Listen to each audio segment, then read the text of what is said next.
All right. Here we go. 4.1, polynomials. A lot of stuff to fill in here. Okay, polynomial is the addition or subtraction, we're just going to use symbols. The addition or subtraction of terms with form a, x, k. Oops. Where k can't be negative. We've been talking about that already. You can't have negative exponents. So your exponent's got to be positive. So example, x squared, 3x squared plus 2x minus 5. That's a polynomial. Because you got 3x squared, so you have a coefficient, you have a variable, and a positive exponent. You have 2x, coefficient, variable, positive exponent of 1. Okay, and minus 5 is just a constant. And they're joined together by plus and minus. Makes it a polynomial. Now, standard form. Your terms should be in descending order by degree.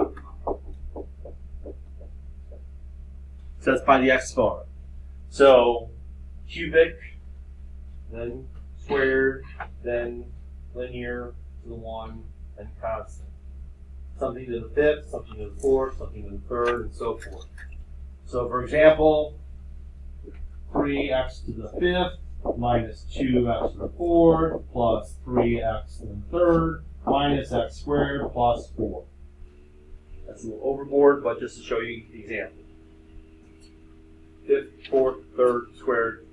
I left off one. Let's put an x there. Minus 8. There we go. Because run that axis to the 1.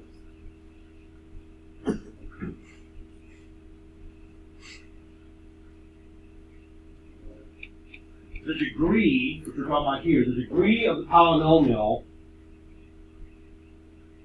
is the exponent, the highest exponent.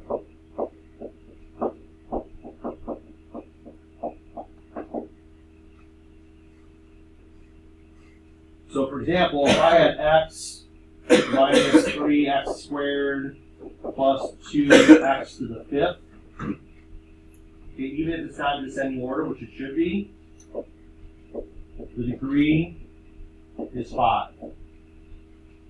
So you always look for the highest exponent, which should be, if you put it in the right order, if you put it in descending order, it'll be the first one.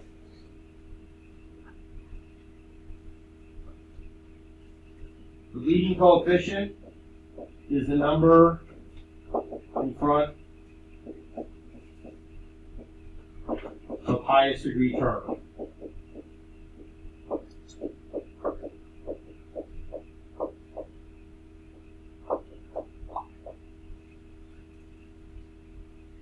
So for this one, the leading coefficient is 2. We use the same example. So since 2 is in front of x to the fifth, the leading coefficient is 2. And the constant term is just a plain number. In other words, no variable.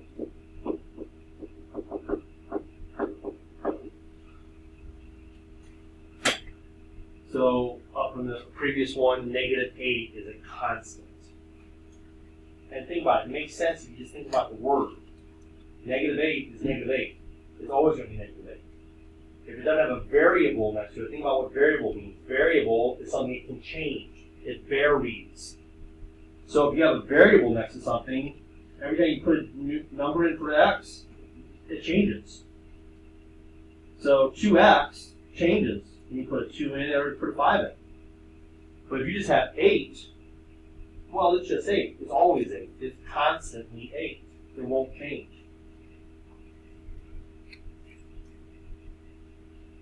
Okay.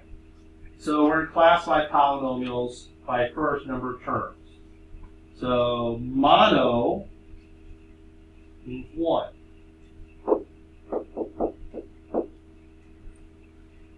Bi means 2. Tri means 3. And poly means many. And that's usually, we start that at greater than or equal to 4. Now, technically, a trinomial is a polynomial. Okay? A binomial is a polynomial. But we use the terms bi, mono, bi, tri, and then we stop. And then it just gets out of control. We're not going to have a quadnomial, or a quintinomial, or a septinomial, or octinomial. It just gets crazy. So after 3, we start calling them all polynomials. Now, by degree, some examples. 3, -7. Okay? 2, that's a constant. Okay? There's no variable there.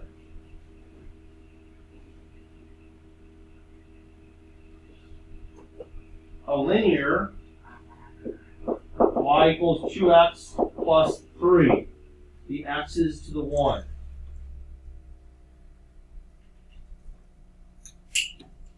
So the degree is 1. A quadratic, y equals 2x squared. That's enough. It could be plus x minus 3.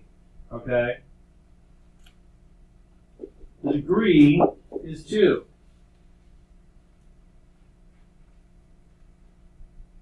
A cubic, y equals x to the 3.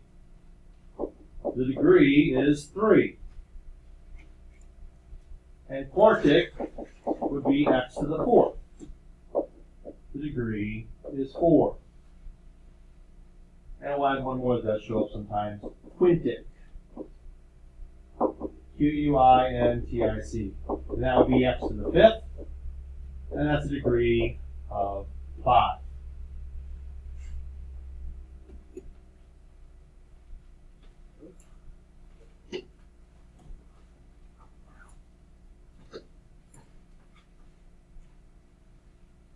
Okay, so determine whether each expression is a polynomial. If so, identify which type.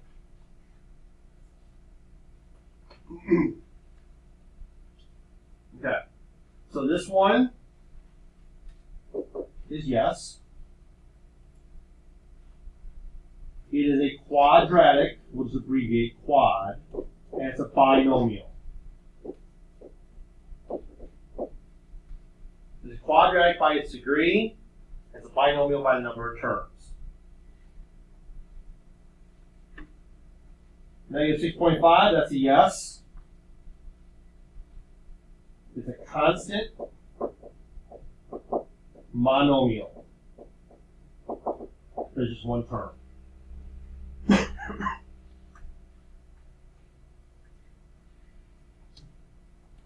This one is no, because at -3. So we have no negative exponents. Not allowed.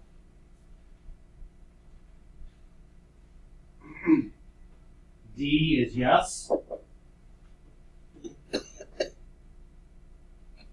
It is a cubic because of 3. And be careful. Some of you might want to say that's a polynomial, but it is a trinomial because this can be simplified to 5x, which makes it a trinomial.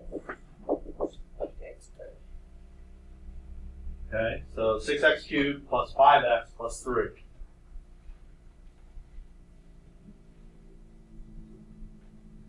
Okay, find the degree. The degree here is 2, which makes it a quadratic. The degree here is 4, which makes it a quartic. And the degree here is 3, which makes it a cubic.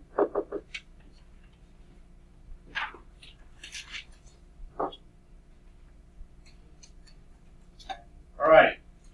Write each in standard form and identify the leading coefficient. Well, first, identify the leading coefficient, I said. That's going to be right here, the 5.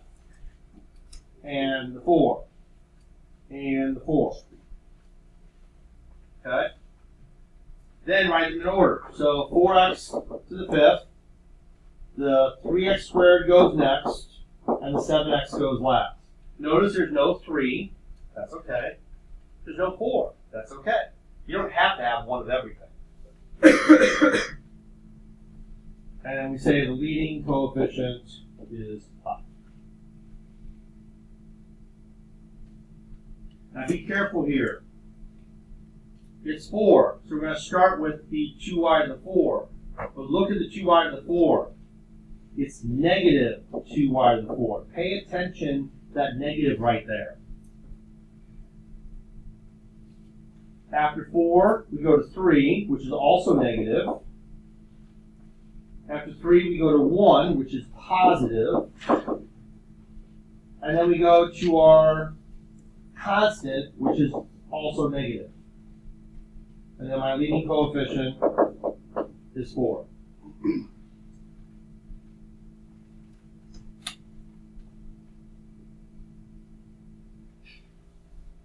C, I start off with 4x to the 4, because that's my lead coefficient. I'm sorry, my highest degree. After that, I go to 2. Pay attention.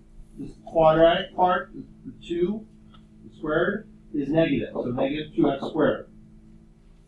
Then I go to my linear, my minus 3x. Then I go to my constant, which is plus 8. And the lead coefficient on this one is at 4.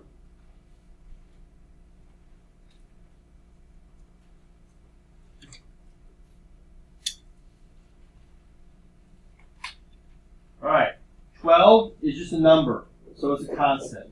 Since there's only one term, it's a monomial, an abbreviated model. B has a 4 here, which makes it quartic. And there's 2 terms, which makes it binomial. C has a degree of 3. So that makes it cubic.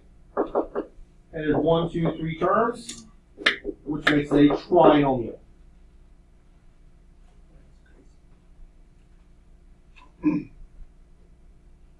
Now, real world problem. Firework shells launched 3 feet from the ground. That's what this number is right here. That tells you where it started. At a speed of 120 feet per second. That's the velocity right there. These numbers have a reason. The height is modeled by this equation. Notice, since this is a negative, that means it's going to do this. It's a parabola that's upside down. It's a sad parabola. It's a negative, sad parabola. How high will the firework be after 2 seconds? All we're doing is plugging 2 in for t. So negative 16, 2 squared plus 120 times 2 plus 3. And we're literally just crunching the number. So 2 times 2, 2 squared, is 4. Negative 16 times 4, 16 and 16 is 32. 32, 32, 64. That's negative 64. Positive times negative. But remember, you do this first. Plus 120 times 2. Well, that's just 240. Plus 3. And then you just do 240 minus 64 plus 3. And you get 179. So it's going to be 179 feet in the air after 2 seconds. Let's see where it will be after 4 seconds. So we do negative 16, 4 squared plus 120 times 4 plus 3. We're literally just putting the number in. That's it. So 4 squared is 16. 16 times negative 16 is negative 256. 120 times 4 is 480 plus 3. So we're going to do 483 minus 256. It's 227 feet in the air after 4 seconds.